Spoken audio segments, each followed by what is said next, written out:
शुभेच्छा ओ अभिनंदन छात्र छात्री माने। आज आलोच्यर कविताटी हेउछि पद्म। नवम श्रेणी साहित्यधारा पुस्तकर पद्म कविताटी आम पई आज आलोच्य कविता। कवि हेले मधुसूदन राव, भक्त कवि शिशु साहित्यिक मधुसूदन राव। मधुसूदन राव पुरी जिले में 1853 मसीह जन्मग्रहण करथिले जनवरी मास 29 तारिख एवं 28 डिसेम्बर 1912 रे तांकर महाप्रयाण घटिला।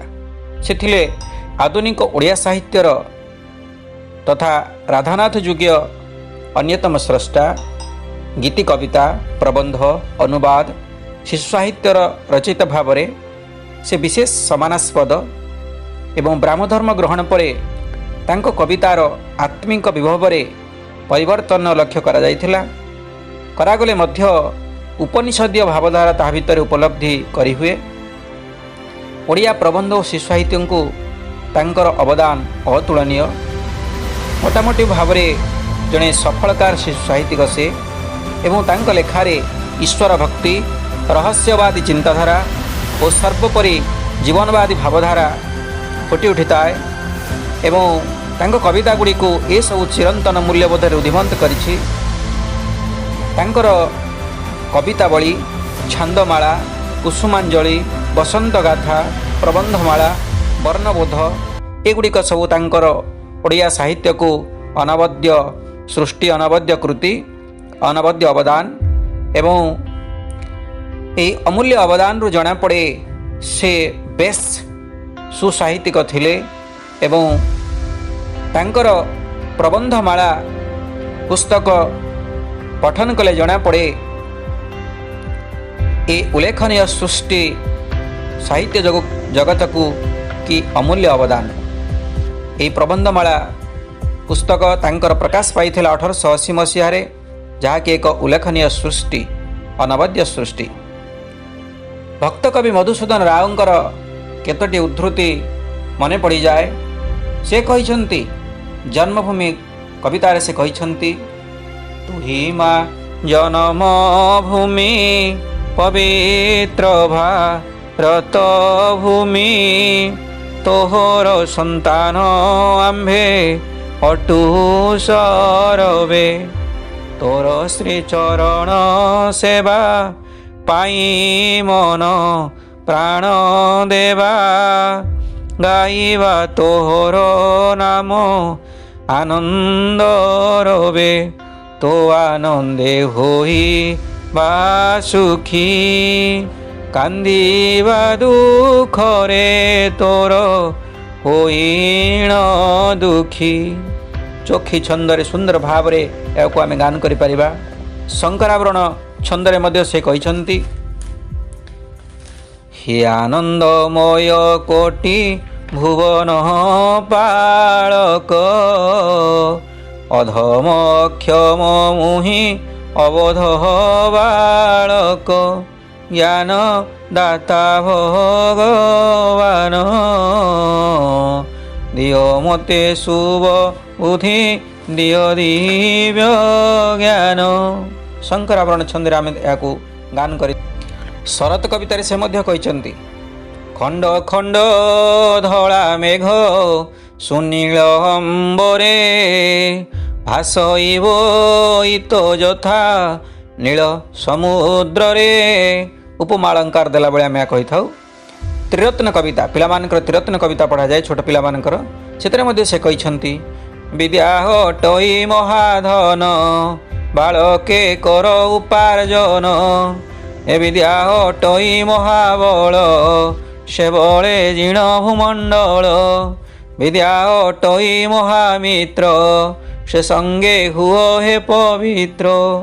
सुंदर भाव रे वर्णबोधरे से कहिछंती, पर दुख देखी कांदे जा पराण। सुंदर भाव रे कहिछंती, पर दुख देखी कांदे जा पराण, महत मनीष सेही, पर हित लगी दिए जे जीवन ताठारु बड़ के नाही।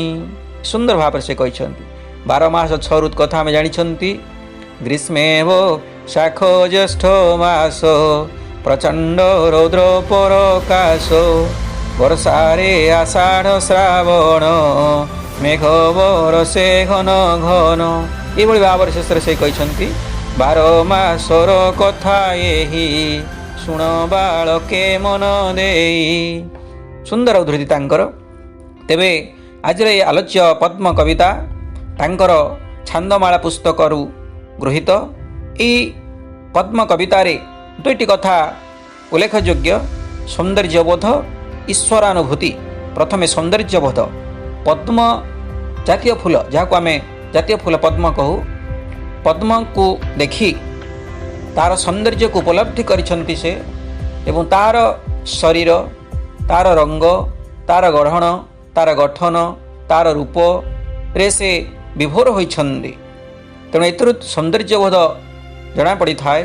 द्वितीयतः ईश्वरानुभूति ईश्वरानुभूति तेणु पद्म फूल सहित ईश्वरंकर किपरि निगूढ़ जोग रही से कथा को एठी से उल्लेख करिछंती आलोचना करिछंती एवं मनीष पाई यह एक उत्तरणर मार्ग बोली से प्रदर्शन करिछंती एई पद्म कवितारे।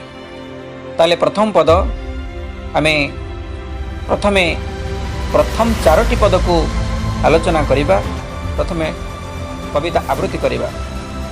कोटि लावण्य निधि रे पद्म तुही कि अमृते तो तनु गढ़िला बिही रे पद्म तुही तोरु पदर शने मोर हृदय पुण्य आनंदे हुए अमृतमय हे मोर हृदय ढल ढल सुनील सरसी जल ढल ढल श्यामल नलिनी दल हे सरसी जल ढल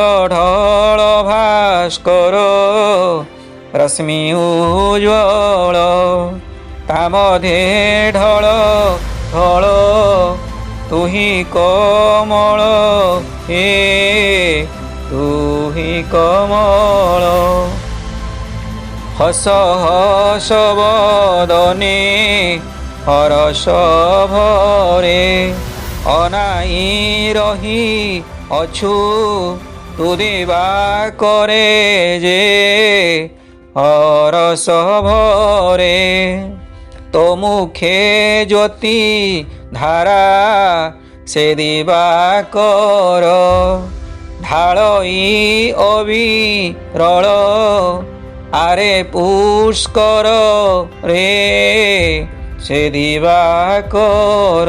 सुंदर कविता। प्रथम पद कोटि लावण्य निधि रे पद्म तुही कि अमृते तो तनु गढ़िला बिही। कोटि लावण्य निधि कोटि कोटिए असंख्य लावण्य निधि लावण्य सौंदर्य सुंदर निधि संपत्ति रे पद्म तुही। यह एक उद्बोधनमूलक कविता। कवि भक्त कवि श्री साहित्यिक मधुसूदन राव राधानाथ जुगीय अन्यतम स्रष्टा अन्यतम साहित्य रथी साहित्य साधक कल्प कदम्ब से वर्णना करिछंती पद्म को देखी तांकर पद्मर रूप को देखी से विभोर होइछंती। से कहिछंती कोटि लावण्य निधि रे संबोधन पद से जोग करिछंती एठी रे पद्म तुही रे पद्म तोर तू कोटि लावण्य निधि सहित तुलनीय कि अमृते तो तनु क्यों अमृतरे तोहर तनु तनु शरीर देह गढ़िला तैयारी कला बिही विधाता बिही विधाता क्यों भली पदार्थरे क्यों भली वस्तुरे कि अमृतरे पदार्थ वस्तु तो कह जाई परिबो नहीं अमृत क्यों भली अमृतरे एवं तो शरीर जहाँ तो शरीर तैयारी होइछि अमृतरे विधाता तोते गढ़िछंती तोरूप दर्शने तोरूप दर्शने तोर रूप दर्शने दर्शने तो रूप को दर्शन करिबारे मोर हृदय पुण्य आनंदे हुए अमृतमय पुण्य हो जाए मो पुण्य मिल जाए मते ଆନନ୍ଦମୟ ହୋଇଯାଏ, ଆନନ୍ଦ ଆସିଯାଏ, ଆନନ୍ଦ ମିଳିଯାଏ ମୋତେ। ତେଣୁ କବିଙ୍କର ଏଠି ପଦ୍ମ ସହିତ ରୂପ ଦର୍ଶନ କଥା ଆଲୋଚନା ହୋଇଛି। ପ୍ରଥମ ପଦରେ ପଦ୍ମର ରୂପ ଦର୍ଶନ କରି କବି ବିଭୋର ହୋଇଛନ୍ତି, ଆନନ୍ଦ ଲାଭ କରିଛନ୍ତି। ଦ୍ୱିତୀୟ ପଦ ଢଳ ଢଳ ସୁନୀଳ ସରସୀ ଜଳ, ଢଳ ଢଳ ଶ୍ୟାମଳ ନଳିନୀ ଦଳ। ପଦ୍ମର ପରିସଂସ୍ଥାନ, ପଦ୍ମ କେଉଁଠି ରହେ? ସରସୀ ଜଳରେ। ସରସୀ ପୁଷ୍କରିଣୀ, ପୋଖରୀ।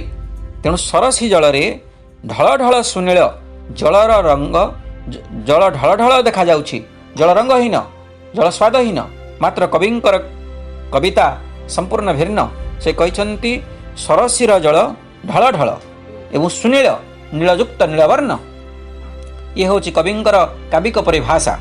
ଯଦିଓ ବୈଜ୍ଞାନିକର ପରିଭାଷା ଜଳ ସ୍ୱାଦହୀନ, ଜଳ ରଙ୍ଗହୀନ, ମାତ୍ର କାବ୍ୟିକ ଭାଷାରେ ଜଳ ରଙ୍ଗ ସୁନୀଳ। ଢଳ ଢଳ ଶ୍ୟାମଳ ନଳିନୀ ଦଳ, ନଳିନୀ, ନଳିନୀର ଅର୍ଥ ପଦ୍ମ, ନଳିନୀ ଦଳ ଅର୍ଥାତ୍ ଶ୍ୟାମଳ ନଳିନୀର ଦଳ, ନଳିନୀ ପଦ୍ମ, ପଦ୍ମର ପତ୍ର, ସବୁଜ ରଙ୍ଗର। ଢଳ ଢଳ ସୁନୀଳ ଜଳ ଭିତରେ ପୁଷ୍କରିଣୀରେ, ପୋଖରୀରେ, ସରସୀରେ ପଦ୍ମ ପ୍ରସ୍ଫୁଟିତ ହୋଇଥାଏ ଏବଂ ଶ୍ୟାମଳ ବର୍ଣ୍ଣର ପତ୍ରଗୁଡ଼ିକ ଦଳ ଥାଏ। ଢଳ ଢଳ ଭାସ୍କର ରଶ୍ମି ଉଜ୍ଜ୍ୱଳ, ଭାସ୍କର ସୂର୍ଯ୍ୟ, ସୂର୍ଯ୍ୟଙ୍କର ଏକ ପ୍ରତିଶବ୍ଦ ଭାସ୍କର। ଢଳ ଢଳ ଭାସ୍କର ରଶ୍ମି ଉଜ୍ଜ୍ୱଳ, ତା ମଧ୍ୟରେ ଢଳ ଢଳ ତୁହି କମଳ। ଜଳର ସୁନୀଳ, ସରସୀ ଜଳରେ, ସୁନୀଳ ଜଳରେ ଢଳ ଢଳ ହୋଇ ଶ୍ୟାମଳ ନଳିନ ଦଳ ଗୁଡ଼ିକ ଭାସମାନ ଅବସ୍ଥାରେ ଥିବା ସମୟରେ ତାହାରି ଉପରେ ଢଳ ଢଳ ଭାସ୍କର ଅର୍ଥାତ୍ ସୂର୍ଯ୍ୟଙ୍କର ଉଜ୍ଜ୍ୱଳ ରଶ୍ମି, ସୂର୍ଯ୍ୟଙ୍କର ଉଜ୍ଜ୍ୱଳ ରଶ୍ମି ପ୍ରଭାବ ପକାଇଥାଏ, ପ୍ରତିଫଳିତ ହୋଇଥାଏ ପଦ୍ମ ଦେହରେ, ପଦ୍ମ ଶରୀରରେ, ପଦ୍ମ ତନୁରେ। ତା ମଧ୍ୟରେ ଢଳ ଢଳ ତୁହି କମଳ, କମଳ ପଦ୍ମର ଏକ ପ୍ରତିଶବ୍ଦ କମଳ। ଏହି କବିତାରେ ଆମେ ସୂର୍ଯ୍ୟ ଆଉ ପଦ୍ମର କେତୋଟି ପ୍ରତିଶବ୍ଦ ନିଶ୍ଚିତ ଆମେ ଦେଖିବାକୁ ପାଇବା। ତୃତୀୟ ପଦ ହସ ହସ ବଦନେ ହରସ ଭରେ, ଅନାଇ ରହିଅଛୁ ତୁ ଦିବାକରେ, ତୁ ମୁଖେ ଜ୍ୟୋତି ଧାରା, ତୋ ମୁଖେ ଜ୍ୟୋତି ଧାରା, ସେ ଦିବାକର, ଢାଳଇ ଅବିରଳ ଆରେ ପୁଷ୍କର। ଏଠି ଗୋଟିଏ କଥା ଆମେ ମନେ ରଖିବା, ହସ ହସ ବଦନରେ, ହରସ ଭରରେ, ହସ ହସ ବଦନେ, ହସ ହସ ବଦନରେ ଅନାଇ ରହିଅଛି ସୂର୍ଯ୍ୟଙ୍କୁ ପଦ୍ମ। ଏଠି ଗୋଟିଏ କଥା ମୋର ମନେ ପଡ଼ିଯାଏ, କବି ସମ୍ରାଟ ଉପେନ୍ଦ୍ର ଭଞ୍ଜ ଗୋଟିଏ ପଦ ରଚନା କରିଛନ୍ତି। ଦୂରେ ଥିଲେ ପାଶେ ଅଛି ଥିବୁ ଏହା ଜାଣି, କେତେ ଦୂରେ ଚାନ୍ଦ କେତେ ଦୂରେ କୁମୋଦିନୀ, ପ୍ରୀତି ଅଭେଦ ତାଙ୍କର, ଯେତେ ଦୂରେ ଥିଲେ ଯେ ଯାହାର ସେ ତାହାର। ମର୍ତ୍ତ୍ୟରେ ରହିଲେ ପଦ୍ମ, ସ୍ୱର୍ଗରେ ରହିଲେ ସୂର୍ଯ୍ୟ। ତେଣୁ ଆନ୍ତରିକ ମହାକାଶରେ ସୂର୍ଯ୍ୟ ପ୍ରଭୁ ସଦୃଶ ପଦ୍ମର। ତେଣୁ ଭକ୍ତ, ମର୍ତ୍ତ୍ୟରେ ରହିଲେ ଭକ୍ତ ପଦ୍ମ ଏବଂ ଆନ୍ତରିକ ମହାଗଗନରେ ଈଶ୍ୱର ଭଗବାନ ରହିଲେ ସୂର୍ଯ୍ୟ। ଭକ୍ତ ଭଗବାନର ଭେଟ, ଭକ୍ତ ଭଗବାନର ଏ ଅପୂର୍ବ ମିଳନ, ଅପୂର୍ବ ପ୍ରେମ। ହସ ହସ ବଦନେ, ହସ ହସ ବଦନରେ, ହରସ ଭରେ, ହର୍ଷ ଅର୍ଥାତ୍ ଆନନ୍ଦରେ, ଅନାଇ ରହିଅଛୁ ତୁ ଦିବାକରେ, ଦିବାକର ସୂର୍ଯ୍ୟର ପ୍ରତିଶବ୍ଦ ଦିବାକର, ଦିବାକରକୁ, ସୂର୍ଯ୍ୟକୁ ଅନାଇ ରହିଅଛୁ ତୁ ଦିବାକରେ। ତୋ ମୁଖେ ଜ୍ୟୋତିଧାରା, ତୋ ମୁଖରେ ଜ୍ୟୋତିଧାରା, ଜ୍ୟୋତି କାହାର ଜ୍ୟୋତି? ସୂର୍ଯ୍ୟଙ୍କର ଜ୍ୟୋତିଧାରା, ସେ ଦିବାକର ଅର୍ଥାତ୍ ସୂର୍ଯ୍ୟ। ଢାଳଇ ଅବିରଳ, ଅବିରଳ ନିରନ୍ତର, ସଦା ସର୍ବଦା। ଆରେ ପୁଷ୍କର, ପୁଷ୍କର ଅର୍ଥାତ୍ ପଦ୍ମ ଫୁଲର ଏକ ପ୍ରତିଶବ୍ଦ ପୁଷ୍କର। ତେଣୁ ହରସ ଭରେ, ଆନନ୍ଦର ସହିତ ପଦ୍ମ ସଦାସର୍ବଦା ସୂର୍ଯ୍ୟଙ୍କୁ ଅନାଇ ରହିଛନ୍ତି। କାହିଁକି? ସୂର୍ଯ୍ୟଙ୍କ ମୁଖରୁ ଆସୁଥିବା ଜ୍ୟୋତିଧାରା, ଦିବାକର ପ୍ରଦାନ କରୁଥିବା ଜ୍ୟୋତିଧାରାକୁ, ସୂର୍ଯ୍ୟଙ୍କ ଠାରୁ ଆସୁଥିବା ବିକିରିତ ହେଉଥିବା ଜ୍ୟୋତିଧାରାକୁ ଗ୍ରହଣ କରିବା ପାଇଁ, ନେଇ ଆସିବା ପାଇଁ, ଗ୍ରହଣ କରିବା ପାଇଁ ପଦ୍ମ ଫୁଲ ସଦାସର୍ବଦା ଅନାଇ ରହିଛି। ଅର୍ଥାତ୍ ଭକ୍ତଟିଏ, ଏଠି ଭକ୍ତ ହେଲେ ପଦ୍ମ, ଭଗବାନ ହେଲେ ସୂର୍ଯ୍ୟ। ଭକ୍ତ ଆଉ ଭଗବାନ मूलरू कही ईश्वर अनुभूति एटी आलोकपात होइछि। चतुर्थ पद पीयू तू की आनंदे पीयूष सरी से शुभ्र ज्योतिधारा भकति करी आहा की दिव्य श्री तहु तू लभु धन्य उत्पल धन्य तोहर प्रभु। पीयू तू की आनंदे सतरे कि आनंदरे कविटी विभोर होइछन्ति। ए पदरु अनुमान करा जाए से विभोर होइछन्ति, से मत प्राय पागल प्राय होई जाइछन्ति। पीयूष सरी पीयूष अमृत सते जेमिति अमृत तुल्य। कौन अमृत क्या अमृत कहुई? सूर्यंक मुखर आसुवा ज्योति धारा सौर किरण से ज्योति धारा अमृत पीयूष सरी सरी समान तुल्य से शुभ्र ज्योति धारा सूर्यंकर ज्योति धारा शुभ्र अर्थात शुभ्र धड़ा भक्ति करी भक्तिर सह आहा की दिव्य श्री संपद दिव्य ये दिव्य चेतना प्रकाश पाई।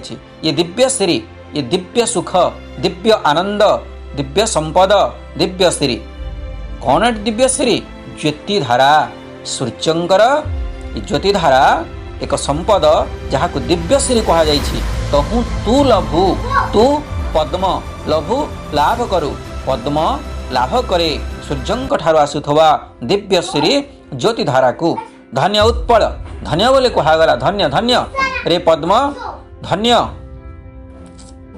उत्पल उत्पल कहले पद्म एवं आमेठी माने पद्मर केतोटी प्रतिशब्द देखिचंती पद्मर केतोटी प्रतिशब्द पढ़िलेनी आमे धन्य उत्पल धन्य तोहर प्रभु तू तो धन्य धन्य उत्पल एटी भक्त धन्य भगवान भी धन्य भक्त भगवान भेट धन्य उत्पल रे पद्म तू धन्य सूर्य मध्य धन्य तू भक्त होई तू धन्य तोर प्रभु मध्य धन्य एभली भावरे आमर